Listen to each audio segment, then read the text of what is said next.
গৃহযুদ্ধ গৃহযুদ্ধ গৃহযুদ্ধ আপনার কথাটা কয়েকদিন আগে এই ২-৪ দিনের মধ্যেই আমি ২৪ ফেব্রুয়ারি ২০২৫ যখন কথা বলছি, জিএম কাদের জাতীয় পার্টির চেয়ারম্যান তিনি কথাটা প্রথম আনুষ্ঠানিকভাবে সামনে এনেছেন।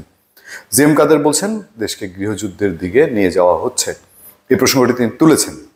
আমি আপনাদেরকে বলি, আপনারা যখন বিভিন্ন স্তরে কথা বলেন, বিভিন্ন লেভেলে কথা বলেন, বিভিন্ন জনের সঙ্গে কথা বলেন, সেসব আলোচনায় কি মাঝে মধ্যে এরকম উঠেছে, বা অন্তত কথাটা এরকম কি হতে যাচ্ছে, কি হতে যাচ্ছে, চারদিকে একটা অশান্তি, অস্বস্তি, এই যে এত শত শত অস্ত্র চারদিকে, সেই ৫ আগস্টের ঘটনার প্রেক্ষিতে যেসব লুট হয়েছিল সব উদ্ধার হয়নি, এগুলো কোথায়? সারা দেশে এত বড় বড় অপারেশন, ডেভিল হান্ট, এখন এক কম্বাইন্ড টহল হবে, তারপর বাংলাদেশের সেনাবাহিনী তারা ম্যাজিস্ট্রেসি পাওয়ার নিয়ে আইন শৃঙ্খলা রক্ষায় কাজ করছে, এই অস্ত্র সব লাপাত্তা, মানে একদম ভেনিশ হয়ে গেল দেশ থেকে। আচ্ছা, তারপরে চিহ্নিত যত যত সন্ত্রাসী, যাদেরকে যুগ যুগ ধরে বাংলাদেশের মানুষ, পত্রপত্রিকা, মিডিয়া, রাজনীতিবিদ সবাই জানে, ত্রাসে কাঁপে, সেই চিহ্নিত গডফাদার, মাফিয়ার ডন এবং ঢাকার টেরোরিস্টরা সব জেল থেকে ম্যাক্সিমাম মুক্তি পেয়ে গেছে, বের হয়ে গেছে। তখন জিএম কাদেরের কথাটা হয়তো আপনারা একটু বা আমরা কম গুরুত্ব দিয়ে নিতে পারি, যে জিএম কাদের তো জাতীয় পার্টির মানুষ, জাতীয় পার্টি এই সরকারের সময় কোণঠাসা অবস্থায় আছে, আওয়ামী লীগের সঙ্গে, ফেসিবাদের সঙ্গে তার একটা যোগাযোগ ছিল, সুবিধা নিয়েছে প্রচুর, যেভাবেই হোক না কেন সেসবকে ধরে আমরা মনে করলাম যে জিএম কাদেরের কথাটা আমরা তত একটা গুরুত্ব দিব না। আচ্ছা, সাংবাদিক মাসুদ কামাল তিনি কি বলেছেন? তিনি বলেছেন দেশের পরিস্থিতি নিয়ে যা যা হচ্ছে, তিনি বলেছেন যে গত ১৫, ১৬, ১৭ বছর আওয়ামী লীগ জান প্রাণ দিয়ে চেষ্টা করেছে ডক্টর ইউনূসকে বেইজ্জতি করার, কিন্তু সেই লেভেলে করতে পারেনি, যেটা গত কয়েক মাসে ডক্টর ইউনূস নিজেকে করেছেন। বলেছেন কিনা মিল আছে কোথায়? কারণ হচ্ছে নুরুল হক নূর, গণ অধিকার পরিষদের সভাপতি, তিনিই বলছেন যে সরকার জনসমর্থন কাজে লাগাতে পারছে না, সব এক সুতায় গাঁথার চেষ্টা করবেন। এবার যখন বিএনপি মহাসচিব মির্জা ফখরুল ইসলাম আলমগীর তিনি যখন বলেন, দেখেন আমি বলি, আপনি বলেন, চায়ের টেবিলে বলেন, চায়ের স্টলের আর রাজনৈতিক তোফানে বলেন, জিএম কাদের বলেন, না হয় পাত্তা দিলাম না, মির্জা ফখরুল ইসলাম আলমগীর তার কথা কি আপনাদেরকে একটু হলেও ভাবাবে না? আমরা চলুন একটু সেই ভাবার জায়গায় থাকি।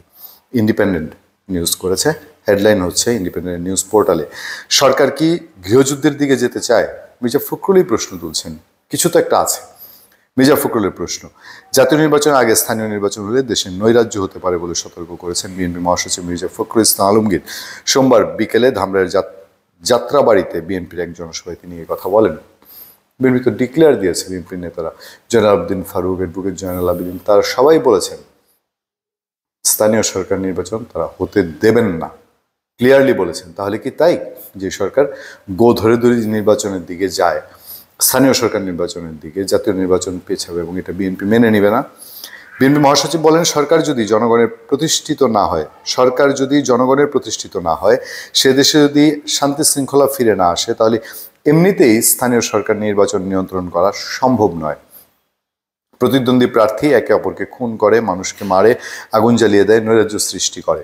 এই সরকার কি জেনে শুনে দেশে একটা নৈরাজ্য সৃষ্টি করতে চায়, অথবা একটা গৃহযুদ্ধের দিকে যেতে চায়? এ সময় তিনি আরও জানান, কিছু কিছু দল ও কিছু মানুষ জাতীয় নির্বাচনের আগে স্থানীয় সরকার নির্বাচনের কথা বলছেন। জামাতে ইসলামীর নাম মির্জা ফখরুল নেন নাই, কিন্তু সে তো জামাত ইসলামী, আপনারা জানেন। এই দাবির প্রেক্ষিতে তিনি স্থানীয় নির্বাচনের আগে জাতীয় নির্বাচনের দাবি জানান। এই দাবির প্রেক্ষিতে তিনি স্থানীয় নির্বাচনের আগে জাতীয় নির্বাচনের দাবি জানান। এ নিয়ে আমরা অন্য আলোচনায় আপনাদেরকে বিশেষ জানিয়েছি। মির্জা ফখরুল জানাচ্ছেন, নতুন রাজনৈতিক দল আত্মপ্রকাশ করলে স্বাগত জানাবে বিএনপি, তবে ক্ষমতায় থেকে নতুন দল গঠন করলে জনগণ কিংস পার্টি হিসেবে চিহ্নিত করবে। অলরেডি এইটার জানা বোঝা মানুষের সাড়া হয়ে গেছে। এর আগে বিএনপি সমাবেশকে ঘিরে সকাল থেকেই সভাস্থল আসতে শুরু করে নেতাকর্মীরা। বিএনপি সভা মানেই মানুষের ঢল, এতে কোনো সন্দেহ নেই।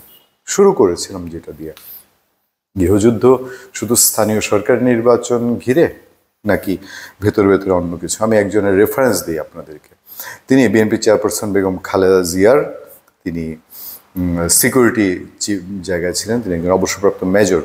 আওয়ামী লীগ সময়ে সাংঘাতিক রকম নির্যাতিত হয়ে তিনি এখন লন্ডনে বসবাস করেন। আমি যেহেতু ওনার পারমিশন নিইনি, তার নামটি আমি নিচ্ছি না।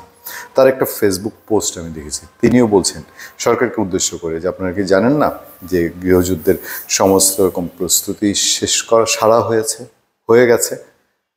এসব কথা কেন উঠছে হঠাৎ করে? মানুষ কোত্থেকে এসব কথা শুনতে শুনতে স্বস্তি পাবে? স্বরাষ্ট্র উপদেষ্টা বলেছেন সন্ধ্যার পর, আমি যেদিন কথা বলছি, টের পাবেন। কি টের পাবো? কোথায় টের পাবো? কিসের টের পাবো? আমরা একটু দেখতে চাই, শান্তিতে ঘুমাতে চাই, গৃহযুদ্ধের দাম আমার শুনতে চাই না। ধন্যবাদ সবাইকে, ভালো থাকবেন, সুস্থ থাকবেন। আপনাদের সাথে আমি আতিক রহমান পূর্ণিয়া।